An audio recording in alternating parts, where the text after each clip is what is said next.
The 0-2 pitch, swing and a miss, struck him out. The Philadelphia Phillies are 2008 World Champions of Baseball. Good evening, everybody. Welcome back to a long-awaited edition of the Phixated podcast. I am your host, joyous host, Mike Aslina, and I'm joined by a guy who, listen, typically we would have probably jumped on right away last night, but freaking guys had to do it on the West Coast. Yeah, I knocked what I don't even remember what inning it was, but as soon as it went Muncie homer, Pajes with his second double of the night, I was like, it's fine. I'm going to bed. If it happens, cool. If not, I saw this coming. And woke up and sure enough was like, well, I got to check to see what happened. And I checked Twitter and I see that I didn't even see the score. I just saw a tweet that was like, what a win. This like encapsulates what this team is about. And I'm like, of course I went to bed for it, but then I'm just like, so then I get the MLB app and I'm checking the score and I'm like, oh my God, 6-5 in extras. And then on it went. That was most of my morning was watching videos and catching up on the game and condensed highlights and watching the last inning like fully and all the things. But come on. I text you this, that we decided to go Sunday. We had tickets, but we had like the boys had baseball games and we're like, it's just going to be a long day. At the time we're making that decision, we don't know that it's going to get to 1 or not. So it gets to 1 and we're like, well, we have to go. If they're going to clinch it at home, like we can't not go. Boys are all excited and we get there. And of course, and I'm just like, I text you, I'm like, damn it. I was like, and you're like, Regz, it was a 6-1 homestand. And I said, Azzy, I'm not mad about going 6-1. I'm mad that we decided the one day we decided to go. What's the one game they lose? To be fair to me, I did not have that context. That's true at the time. That's true. When you I had to include that context. I was like, no, you cannot be mad about them losing today. No, and then when I found out you were there, I was like, okay, you can be mad about them losing. It was it was only in that context. It was only in the context of we wanted to go and see him do it while we were there. That was the only context.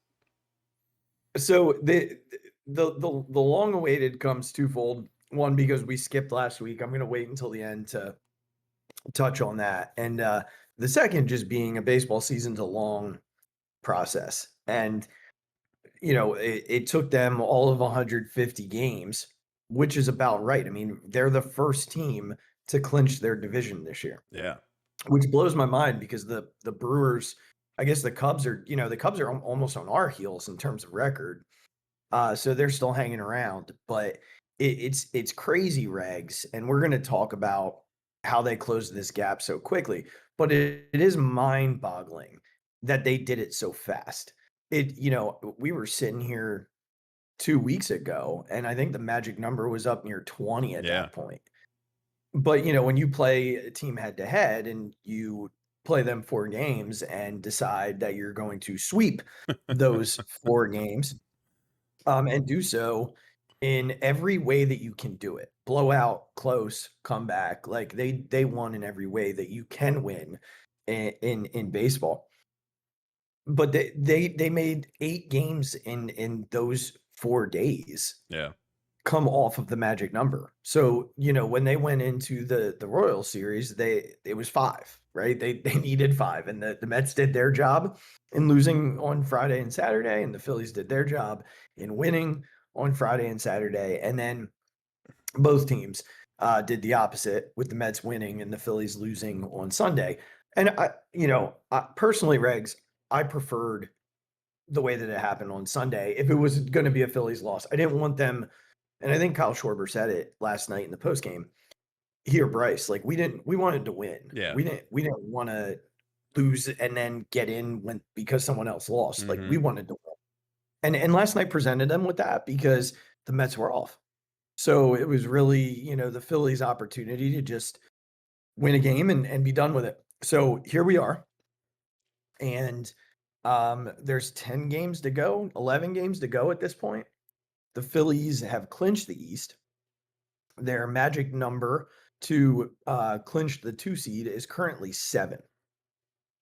If they win one more game, their magic number will be 4 because they would own the tiebreaker over the Dodgers. So if they win tonight or tomorrow, you can knock off one extra game due to the tiebreaker.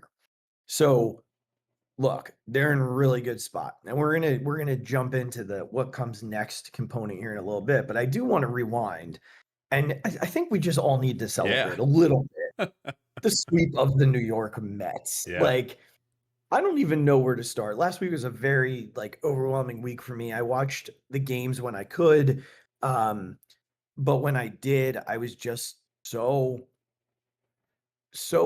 pleased and proud of this group of players who lose Trey Turner the day before the series, who lose Alec Boehm the day of the series, and they just got all sorts of contributions from the Weston Wilsons and the Otto Kemps, but like Bryce was giving pieces and Kyle was getting big hits and just everybody was contributing in ways that, we have not seen from this group. Marshy, like all across the board, like all of them.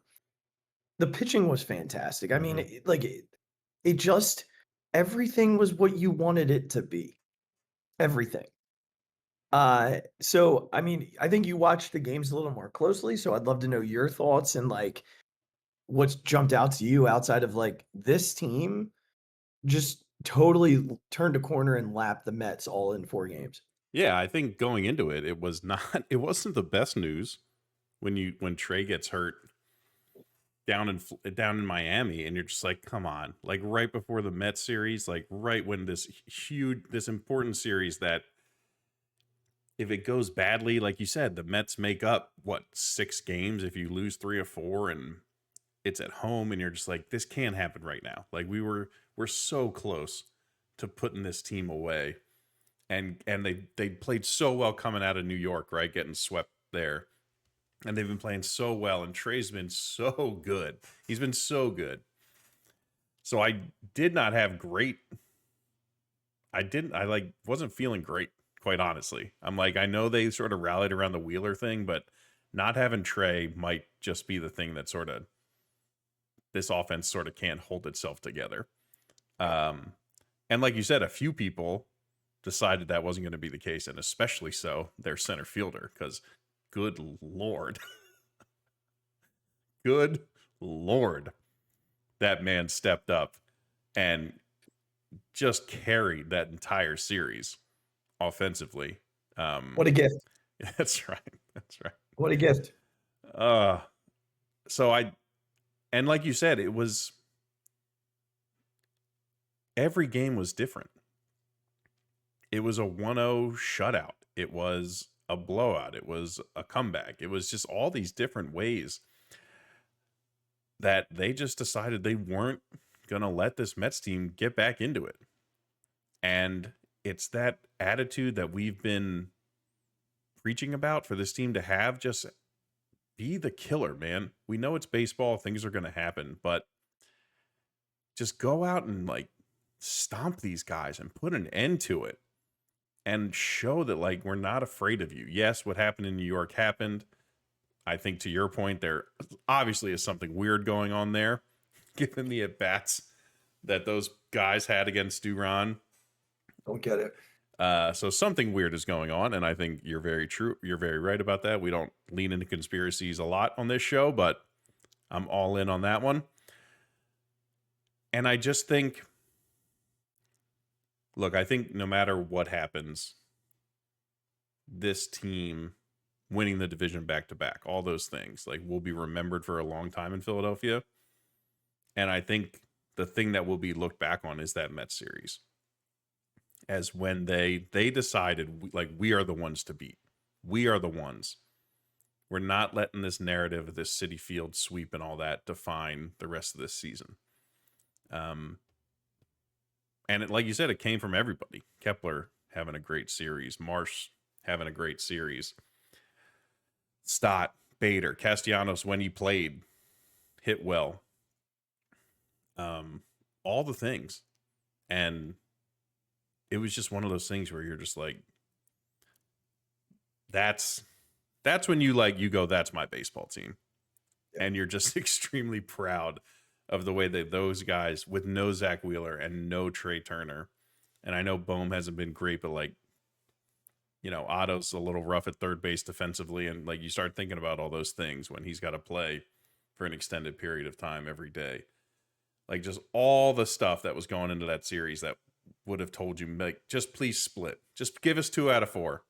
Well, give us 2 out of 4. We'll be perfectly fine with it. We'll get Trey back, all these things. We were hoping that we would get Trey back at a reasonable time. And they just decided to end it. And they did. Coming out of that series, it was over. A few things. The first and foremost, the Harrison Bader thing. When we traded for him, I was in an airport in St. Lucia, and you and I were texting, and I was like, "This isn't going to be it. Yeah. Like, this is the platoon in left field. Like, there's still something else coming, and so on and so forth." And it ended up being it. And I don't think we were all too pleased. I think, we weren't sure what this was going to look like. But there's a difference in this team since he's come here. There's a difference in this team since he's come here, and obviously Duran has come here. I think both of them have brought different parts of who they are, have impacted this team in different ways. So the confidence that Duran has when he comes into a game gives this team confidence that if we come back, and I said this, the first time he appeared was a comeback win. Mm-hmm. And, there were many times where you and I would be talking and the Phillies would go down 4 runs and I'd be like, well, they're going to mail it in, and I think part of that was like, if you get down 4-5-0 in the first inning, it's hard for you to want to fight back because like you don't trust what's coming down the line. And he has changed the dynamic of that bullpen. They've been a lot better. With the exception of the other right-hander who's got to get his act together before the postseason. Yeah. But, the addition of him has stabilized things. I'm going to mention another guy here in a moment. But I want to go back to Bader because, I didn't know what they were going to do in the leadoff spot when Trey went down. He slid right in there and was such a jolt for them. He's been good wherever he's hit in the lineup. He has totally stabilized center field defense. It's so interesting to me that, we once looked at Johan Rojas as like the gold star or the standard in center field. And now we watch Bader play and we're like, oh my gosh, like this, like he's everything, all of that and so much more. So those 2 additions, and I do want to be very fair to Dave Dombrowski and even John Middleton, because he was asked about it last night, with the David Robertson edition. That guy has been freaking fantastic for them. I'll be the first to say I was skeptical. I said it on this show. I was skeptical. I'm like, I don't know, man. And again, we'll like when it comes playoff time, we'll see. But sure. But he has been sharp. He looks good. I think, my push has been since they signed him. If you look back at his stats over the last 3 or 4 years, he has been rock solid in the first half. It's the second half where he starts to struggle. The Phillies are in essence getting the first half of David Robertson. And it's because he didn't pitch at all. Right. So, they just need him to be good enough come October. And what I've seen of him against premier competition, because he's made some big appearances in big moments and gotten big outs. Now he's given up the occasional solo home run or, allowed a run here or there, but it's been mostly good. Yeah, absolutely. And that's important. So I think we need to give Dave a nod because this locker room, this clubhouse, I think it's the first time in the Dombrowski era where they've gotten after post deadline and that team can look around and say, all right, they believe in us.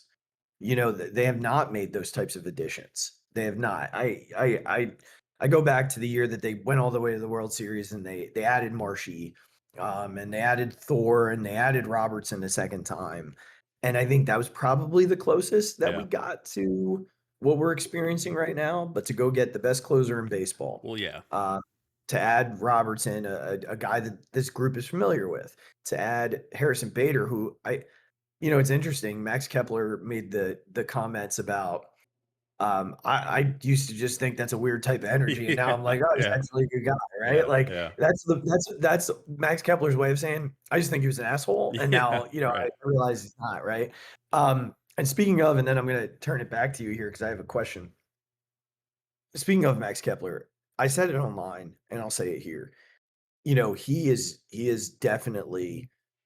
It's gotten to a point where I'm happy to swallow my pride and say, look, you're turning it around. Not that you're proving me wrong. I wasn't wrong about his performance in the first half. His Yeah. performance was shit. Like Yes. there's Yeah. there's no wrong there. There's no way around it. Yep. I wasn't unfairly criticizing his performance. Like it wasn't like, oh, he hasn't had the chance. He had plenty of chances. Um, but I want to give him credit for what it seems to be, which is he has accepted his role. He has stopped trying to become what he's not anymore and not fight it. He's playing against righties. I think, I looked at his stats when he plays right field. He's much better offensively when he's in right field. So there's a comfort level for him there because he's played it his whole career. That might feel more natural to him. So I just, they went from the worst outfield in baseball to like a top 10 offensive outfield in baseball, and that's just incredible.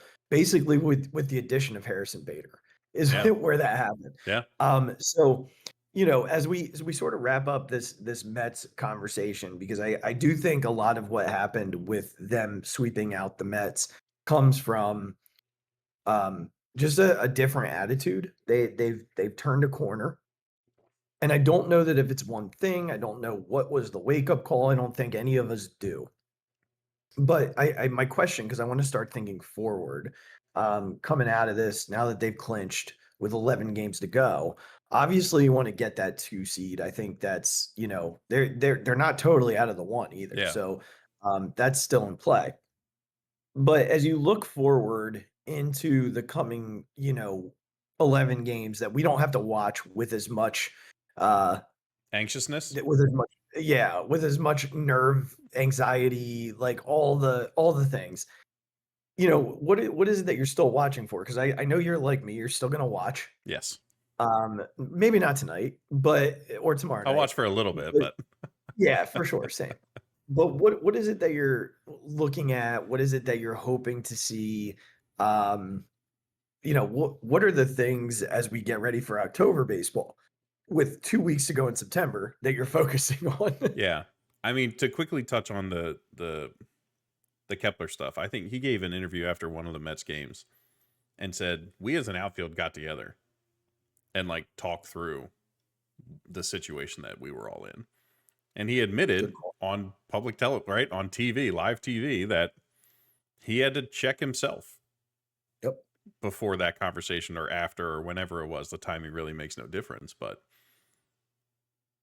I think that a conversation like that had to happen to get everyone on the same page. I think Max, again, admittedly from himself, let his ego get in the way of his performance. I think Nick is the same way. I think Nick is probably still there. Max seems to have bought in and it's, turned it around for him. Nick, we'll see. We'll see how it goes when he gets his chances. But I think those are the kind of, like, again, I've talked about it plenty of times. My favorite basketball player ever was Tim Duncan. And that's the epitome of, I don't give a crap, like, who you think you are or what your past performance was, right? Yep. If we're trying to achieve this one thing, which is a championship, everyone has to be in. Not just like a little bit. And not like just for themselves. It's got to be to achieve this one thing. And I think a conversation like that was extremely important between those guys. To just all get on the same page and say, okay, we're ready to go now. No matter what name's on the card, we're ready to go. So I appreciated that insight from Max, and I thought it was great that something like that had happened, amongst themselves. I think moving forward, I'm looking for everyone staying healthy, number one. I think starting pitchers, just get your work in. I'm not so much worried about you got to go 8 innings with 14 strikeouts and all that stuff. Get your work in, stay sharp. Don't hurt yourself. Offensively, I want to just maintain offensively. I don't want to dip. I don't want to go too high. I don't want to go too low. I want to stay right here. Because I think if you see guys start to take their foot off the gas, we know offensively how quickly it can change, and you can go on a 2-week rut in the snap of a finger because you just let one little thing, right? You have that mindset that's all right, we're all set. I can cruise a little bit, conserve some energy, and then you get into the playoffs and you're like, well, I'm cold, and we know what happens from then on. So I'm not looking for 14 runs, right? 9 runs, 8 runs. Try and maintain is all I'm looking for offensively. But I think, when pitching, I mean starting pitching. I need my starting pitching just to get their work in, do what they need to do. Right, we don't need 8-9 inning complete games with 14 strikeouts to prove that these guys have what it takes. But I think we saw last year, we need the bullpen to stay sharp. Yeah. We need these guys to stay sharp. We need them to not, to maintain their current mindset, because we saw what kind of happened last year, right? With how good the bullpen was during the regular season. And then all of a sudden it's so I'm just hoping those guys stay in form, and stay sharp, and everybody else can kind of do what they need to do to, and I don't mean to have that say take your foot off the gas. That's not what I'm saying. But I think we know there's things that, professional athletes can do to maintain what they're doing, keep that competitiveness going, and still be ready to go when the lights, start shining brighter. Yeah, the bullpen is something that I've thought about quite a bit, because when I think to last year, they had the bye, and I wonder, relievers are such creatures of habit. Yeah. Starters too, but that's a 3 or 4 day break that they had, and starters didn't get that far off track, whereas the relievers not pitching for 3, 4, 5 Makes a big days dip, yeah. is a huge deal. It's part of the reason we had that whole Duran meltdown with the fan base just last month, because they needed to pitch him or else he was going to be all out of whack. So I yes, I want to see what their workload looks like. I think Topper's going to keep it pretty consistent to what it has been from a bullpen perspective. But it's really, for me, what happens those 5 days. Yeah. The Phillies probably learned a lesson last year. They're going to maybe change some things up in the way that they prep the bullpen, the offense, things like that going into the postseason. Yeah. From the starters, I agree with you. I do think they're going to have to give Nola another look. Again, you won't need him in the DS, but Right. you're probably gonna need him in the NLCS, and because you're certainly not starting Taijuan Walker, Yeah. and Walker Buehler is gonna get maybe 2 more starts here in the next 11 games to see if maybe he can help him in the postseason. Maybe it's a combination of Nola and Buehler. Right. Yeah. 3 innings, 1 time through the lineup each. Yeah. And you can do it that way if you want to. I don't think I'd be opposed to that. They were because I think talking about some wild stats with Nola first time through, through second time on Gelb's podcast. Okay. It was crazy. It was Is first time through, it was average. Next time through, it was guys were hitting 400 or something. They had the OPS went from 700 to 900. Yeah, It was so absurd. I'm if they'll just use him in that way in Yeah. the postseason, and hope that next year they can figure some things out. And I think it would be ideal if that can be the case. If you can piggyback, if Buehler shows that he can make it once through the lineup, I think that's all you're asking. Yeah, he was more than okay against the Mets. Yeah. He left a couple of pitches up that you don't want to leave up, but he got away with them. Not Yeah. always going to, but he got away with them. Self-admittedly had just been sitting on the couch drinking beer, for a few weeks. So, Yeah, it's going to take a minute. It's going to take a minute. I also think that Walker Buehler in the bright lights of Philadelphia in the postseason is That guy just a feeds whole. off that. Yeah, for sure. Like he and Luzardo need home starts. Yeah. Because those two Yeah. in Citizens Bank, and you don't have enough home starts for all these guys. To me, Ranger is an on the road Yes. starter, done and done. I actually think Buehler is probably that for me too, just because he's done it before. He's not going to be phased. He went into New York, and so that's something I'm looking forward here as we move into the end of the year. Is what does Walker Buehler look like, and can they find a way to insert him into the postseason rotation from the offense? There's been I'm receiving a lot of concerns about like Bryce and just like the big moment and the big moment's avoiding him, or he's avoiding the big moment, and it's like. Well, last night is postseason baseball to the Phillies right now. Like last night was postseason baseball, and in one of the biggest moments of the season, he got one of the biggest hits. Right? Yeah. He came big. He came up big a couple of times in the Met series, postseason baseball. Right? I don't worry about Bryce Harper in October. I simply do not.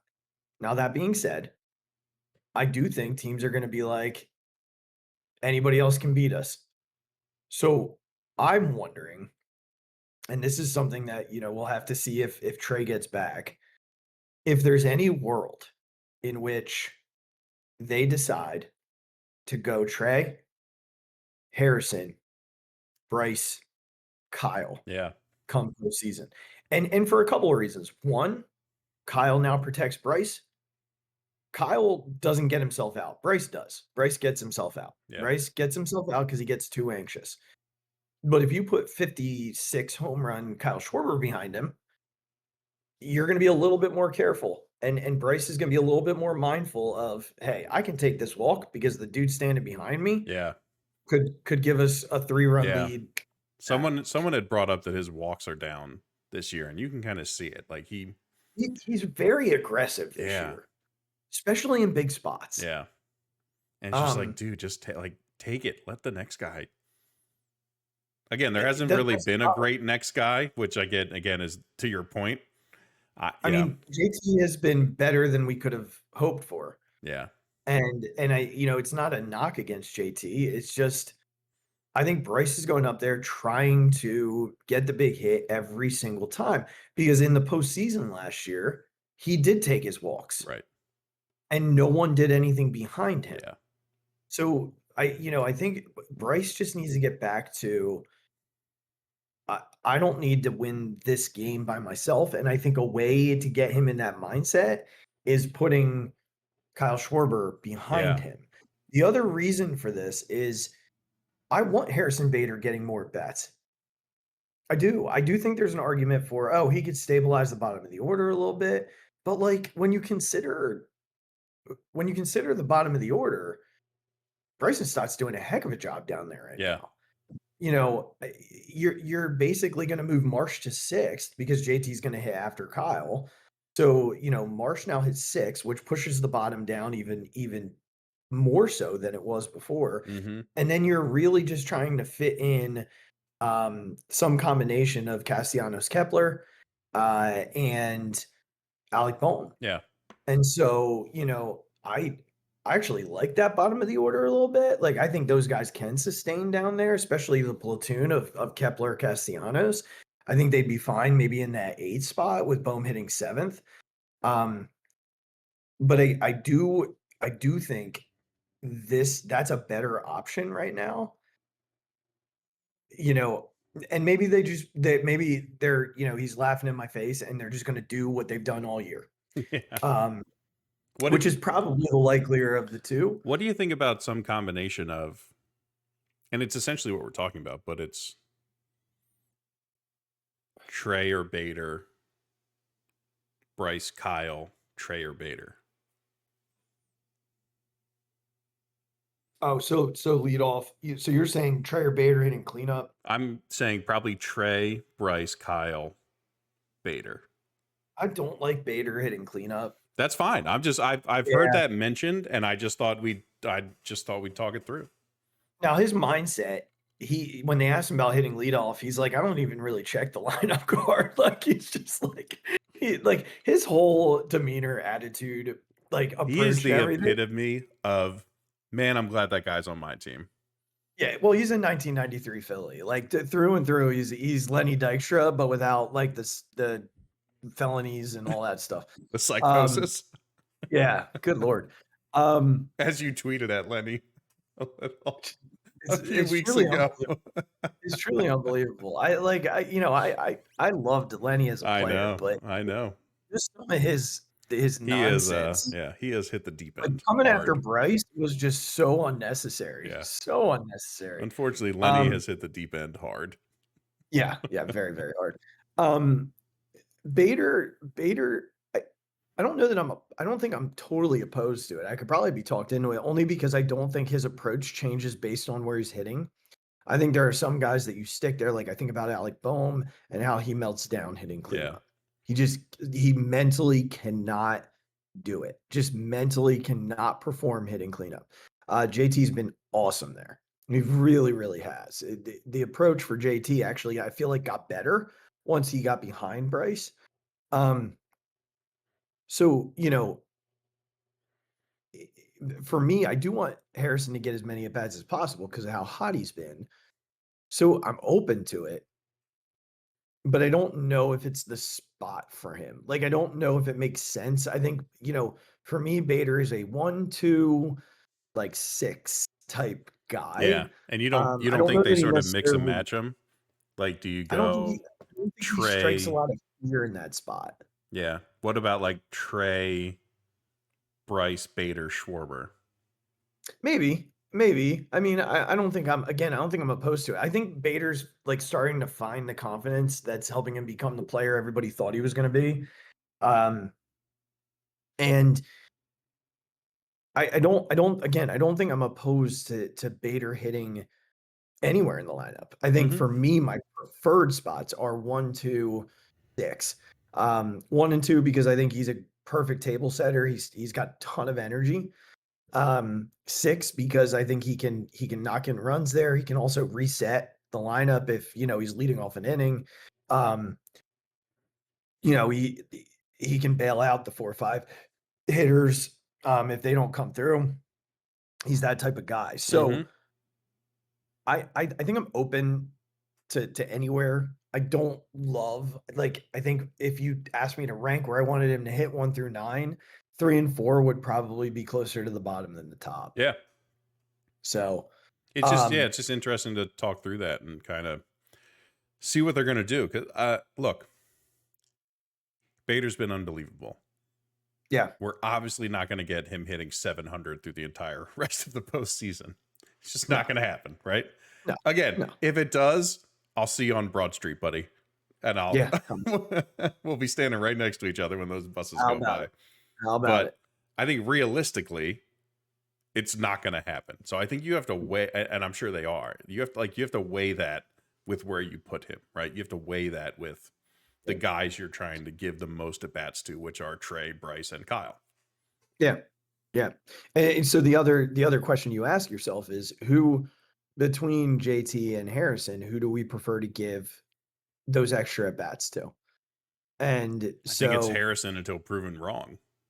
Well, but that becomes where, because if we do move Kyle, Kyle moving to 4 means he might get one less at bat. Right. Which is where that conversation of, okay, maybe Harrison in cleanup isn't the worst, because he's still going to get more at bats than someone like JT, but he's not taking an extra at bat from Kyle. Yeah. So that lineup, now this is a great problem to have, right? Like we are talking really good problems. Yeah. I do believe that this is probably the best lineup, at least depth wise, that we're going into a postseason with. I think in this run. Like I believe that. I think, Alec Boehm hitting 7th, 8th with a Nick Castellanos, Max Kepler 7th, 8th platoon is fantastic. Yeah. And a Bryson Stott who's hitting the cover off the ball, hitting 9th is unbelievable compared to what we've been going in with. they're all brimming with confidence right now. I also think that I didn't say this earlier, there's an element to Harrison Bader that has brought out the best in Brandon Marsh. Yeah. Yeah. Because He Brandon could, Marsh and Alec Boehm they're, roommates, buds, the whole thing. And that's great. But like Alec Boehm is, man, just it's tough to watch him do anything. It's yeah. tough to watch him play baseball, to talk. Like it's like paint drying with everything he does. But then you get Harrison Bader in here, and it's like Brandon Marsh found his Bash brother. Yeah. Like they're like two psychos just waiting to unleash each other. Mm-hmm. So I think he's really helped Brandon Marsh come to life. Yeah, and I know think something like Marsh, that helps Marshy like maintain. Like yeah, I don't think we expected Marsh to like come back from the AAA send down and maintain this. You might have seen it happen for a few weeks, right? We've seen Brandon Marsh get hot for a week he or has two, been like most baseball players. But as you heard from him and like how Stubbs sort of talked him through things, like Marsh is an energy guy. yeah. He needs that to like keep himself going, and I think it's a big reason why he's maintained this kind of hitting and this kind of attitude at the plate. Yeah. Is a guy like Bader coming in and being able to feed off him and like somebody to match his kind of chaotic energy. I think it's been great for him, like you said.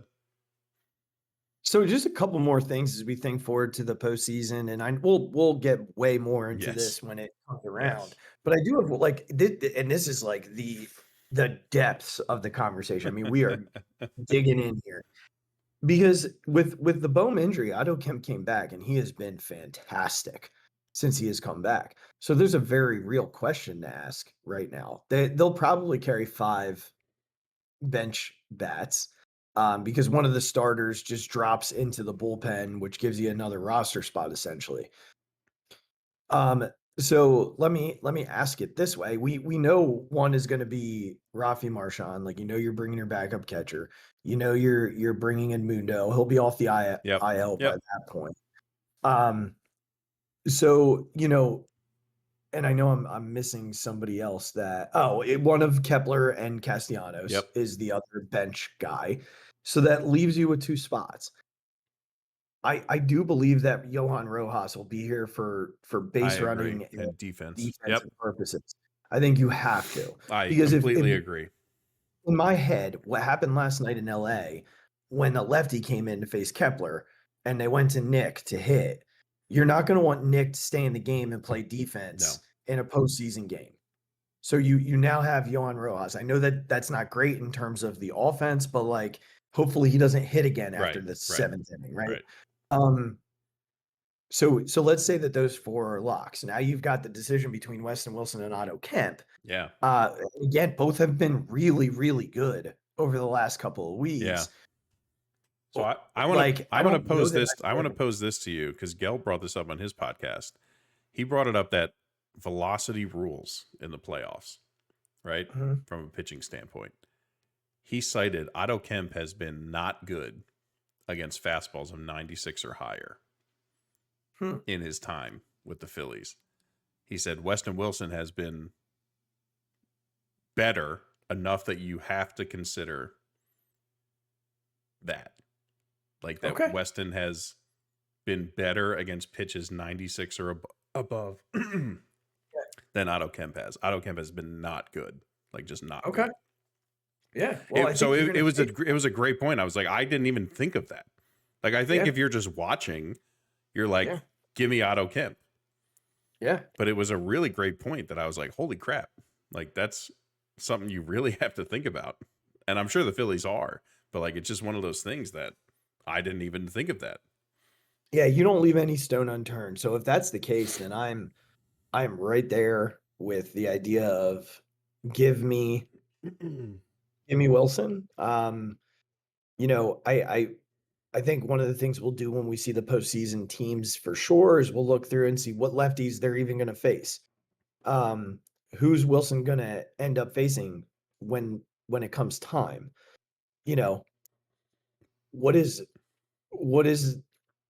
the velocity of those lefties? Like if it's Sean Manaea, if that's a potential lefty, he's not throwing 95, 96. Right. He's, so I'd have to look a little like Clayton Kershaw. He's not throwing 95, 96 anymore. So, some of that will also matter. Mm-hmm. But then you got to think about bullpen lefties and, those sorts of things, because if you want to make a change late in a game and, get Marsh out of a game, and that's the other thing is like both guys suck in left field. Yes. Yes. So there's that. Both right-handed options in the platoons are terrible Yes. outfielders, Yes. which is why Johan Rojas has to be here. That's exactly right. I just last thing, and then I'll leave it to you for anything else before we get on out of here with our Phillies, 2-week recap. Is I just the excitement that it gives me to think about an outfield of Brandon Marsh, Harrison Bader, and Johan Rojas is truly indescribable.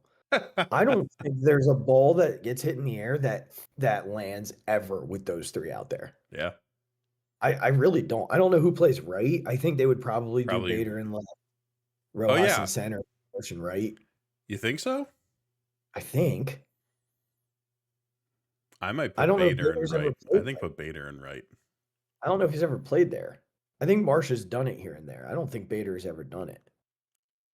I think I'd rather put Marsh where he's more comfortable, which is left, and rely on Bader's instincts just being so good that he's in right. What if you put Rojas in right? I don't know that I know they were going to try him in different places in AAA. I don't know that they ever did. Something else to consider is like there's an I don't know equal, but I don't think it's super far off if they went Bader in left. If the opportunity presented itself, Bader in left, Rojas in center, and Kepler in right. No, yeah, for sure. Kepler's been great. I think that's still more than okay defensively. Absolutely. I think Marsh is a better left fielder than Kepler is right fielder, but that's more age than anything. Yeah. So yeah, just so much to be excited about. I didn't say this at the beginning, but because it's been 2 weeks, we're recording this Phillies episode on Tuesday night as just okay, they've clinched, we're excited, we can't wait. Let's talk a little bit about what's coming up here in the next 2 weeks.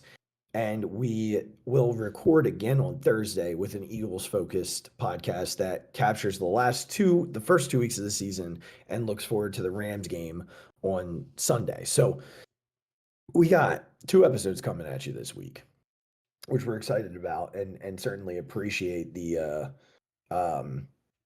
patience and the people checking in, being like, "Hey, where's that episode?" Like that's awesome. But we'll certainly make up for it here this week and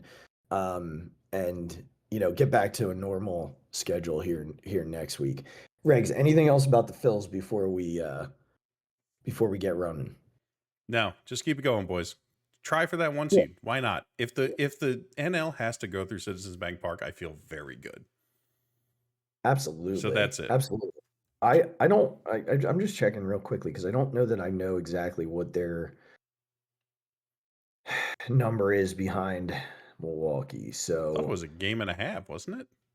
So Milwaukee has played 150 games. We've played 151. So it's a game and a half, but technically 2 games, 2.5, because they own the tiebreaker. Right. Yeah. So let me look at the magic number for them. 152, 153. So it's 152 essentially. Magic number for them is 10. Magic number for them to clinch that 1 seed is 10. So we'll keep an eye. I think their magic number to clinch their division at this point is 8. Yeah, I think they're winning tonight too. Are they? Yeah. Last time I saw. So, the 10 is the magic number to clinch, but 2.5 games with I don't know what their schedule is to wrap up the season. I know they play the Angels right now. I know that's who they were starting a series with. They're winning 6-2 in the 8th. So they have 3 with the Angels, then they have 3 with the Cardinals, 3 with the Padres, and then 3 with the Reds to end the season. So it's not the most difficult schedule. It's also not the easiest. Not the worst, yeah. Yeah, there's a mixed bag there. So we'll definitely keep an eye on it. I think if the Phillies Phillies win one of these next 2 games, they still have a chance. I think if they lose both, it becomes a it'd be little bit tough, more yeah. challenging. Yeah, Yeah. it becomes more challenging. So, all right. Well, hey, thanks everybody for giving a listen. And when we do the Eagles pod, I'll get a little bit more into the why we had to skip last week, and I'm not ready to do it tonight. So I'll try and collect myself and collect my thoughts and do it on Thursday. But just not ready to go there tonight. Just know that, if you already are aware of, the situation that happened last week, certainly appreciate you reaching out and connecting. And I'll get myself together to collect my thoughts and use this platform as a place to share. So once again, thanks if you reached out, and if you didn't, you probably didn't know, because if you did, you would have. So we appreciate you being patient with us, and we'll be back on Thursday for our Eagles episode. We get to talk about a win over the Cowboys and a win over the Chiefs. People complaining about the tush push and people talking nonsense about Jalen Hurts. So it's going to be a really fun show. All the things you'd love to hear us talk about, we're going to talk about, and we'll preview the Sunday afternoon game against the Rams. Until then, make sure you click the YouTube link or the subscribe button below our video right now. Go to wherever you get your podcast, rate, subscribe, follow, unfollow, do it all again. That just helps. And then jump onto social media at the Mic Drop 5, at Big Regz with a Z on Twitter, at the Phixated fan page on Facebook, at the Phixated podcast on Instagram, at the Phixated pod on TikTok. I promise I'm going to get myself going on those again, especially now with the postseason rolling around. And then the merchandise link in the show description below. I do feel like I just want a shirt that says "What a dream." What a gift. What a gift. Sorry. What a dream. What a gift. What a gift. I just want that We shirt. can figure that out. Or release the animals. The Kyle Schwarber. I like that one. That's a good one. Release the animals. But we'll try and update a little bit. We appreciate you all. Take care of yourselves. Take care of someone else. Tell someone you love them this week. And we'll talk to you all on Thursday. Until then, Phils, keep it going, and congratulations. Thanks for a great season. Congrats to the boys, and we love you, buddy. Oh my God! Deep to right field, way up there, and way out of here! The Philadelphia Eagles are Super Bowl champions. Eagles fans everywhere, this is for you. The 0-2 pitch, swing and a miss, struck him out. The Philadelphia Phillies are 2008 World Champions of Baseball.